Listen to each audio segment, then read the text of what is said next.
আসসালামু আলাইকুম রহমতুল্লাহ বারকাত। আজকে আলোচনা করব হোমিও চিকিৎসায় রোগী আরোগ্যের প্রতিবন্ধকতা সম্পর্কে দুই একটি বিষয়। আসলে ভিডিওতে খুব বেশি একটা ভিডিওতে আলোচনা করা সম্ভব নয়। কোনো একটা বিষয় আসলে এগুলো এত বড় আলোচনার দাবি রাখে যে পরপর কয়েকটা ভিডিও না করলে বিষয়টাকে খুব একটা ভালোভাবে উপস্থাপন এবং পরিষ্কার করা সম্ভব হয় না। তবে আজকে আলোচনা করব একটা রোগীর বিষয়ে, যে তার আরোগ্যের বন্ধকতাটা কী ছিল বা সে কেন পুরোপুরি আরোগ্য হয় নাই। আমরা বলে থাকি যে হোমিওপ্যাথি সম্পূর্ণ আরোগ্য করে, সাময়িক উপশম, কিন্তু সেই আরোগ্যটা কেন হচ্ছে না। আমি রোগীর নাম বলছি না,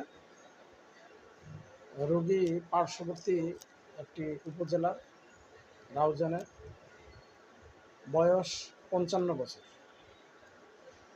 সংক্ষেপে তার রোগের বর্ণনাগুলো আমি দিচ্ছি, এরপরে তার অন্যান্য সিমটম যেগুলো বা অন্যান্য তার শারীরিক লক্ষণ, তার সার্বদেহিক লক্ষণ, এগুলা নোট করছি এবং শুনছি, উপলব্ধি করার চেষ্টা করছি।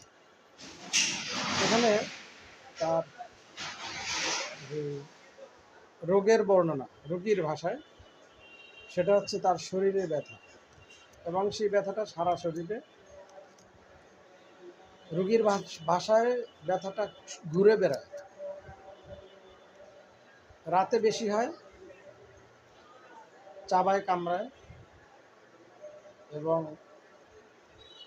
এটা কখনো কখনো উনি গরম সেক দিলে বা গরম পানির যে ব্যাগ বলি আমরা, সেই ব্যাগটা ব্যবহার করলে ওনার কাছে কিছুটা ভালো লাগে।